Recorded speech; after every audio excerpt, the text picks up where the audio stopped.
So here we are in Straub Hall, what used to be the men's dormitory.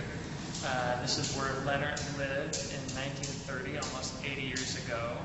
And as we look inside, I kind of wonder how much this has changed. If you can look up above, you see all these cool little paintings, little murals on the side of the walls. I think those are original, would be my guess. And so is the floor. Seems to depict philosophy. Yes, this is like the learning of men. So it used to be called the men's dorm. It used to be called the men's dorm, and it opened a year after Grandpa went to school. Hold on. And then a few years after that became Straub Hall. So this is something interesting I found about Straub Hall.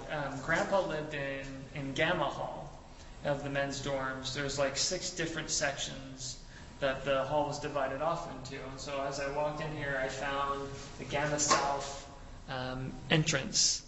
And so this is part of the Gamma section of the building.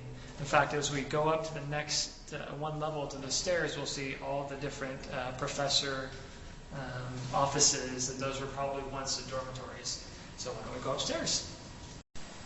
So we're not really sure where exactly Grandpa lived, but or Lennart, but this is part of Gamma South on this end, which is the south area, and the other side is Gamma North.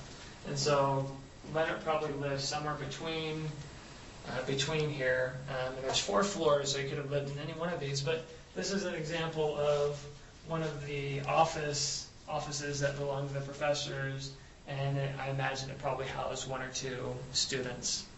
And that's where they lived. If you look at the space between the doors, it doesn't look that big. No, they're actually quite small. I walked in one as they were open, and they're not very big. There's 2, 3. They probably had like community shower and then have your own room kind of thing. Oh, I'm sure. And they'd have dining halls where they all come together and eat. 2, 3, 5. Yes, you're right. 2, 3, 5. Nice, Sadie. Very good. You're ready for college already, huh? What? College? So this was probably one of the dining halls, I would guess. So they had... Well, sometimes you have a dorm and a separate place to go to eat, though, huh? No, it was actually they had a dining hall within. Oh, yeah? And Is that what you read in one of the yearbooks? yeah, that's what I read in one of them. And somehow they would all sort of, since there are 6 different halls, they could either dine separately, and they had like sort of partitions that would close things off, or they could open it all up. Fine. I don't know. Okay, so now we walk to where Lennart probably went to class. And let's see, his classes would have taken place at Commerce Hall, which is this building right here. Yes, I know, sweetheart. Baby. And so that was called Gilbert Hall. First it was called Commerce Hall when it opened, probably in 1922. And then later became Gilbert Hall. Right, that's the building he took classes in. It's also the twin of this building over here, which was erected just a few years earlier, and which was called the Education Building. And so originally these were like 2 pylons, they said, to the campus entrance. So people would walk through where now the Lillis complex stands. And so then they constructed a building, I think they called it the Commonwealth Building in 1950, that connected these 2. And then they thought it was ugly and tore it down and then built Lillis. Your So textile is at work. Right, they kept these 2, which were actually by the same architect that did the men's dormitory. So they liked his stuff apparently, so they kept it. So which building is it you have class in, hon?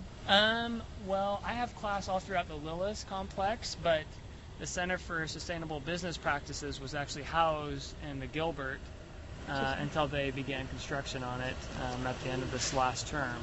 So I was there and I didn't even realize it. That's where Grandpa went to school, probably took some classes in there, so it was kind of fun.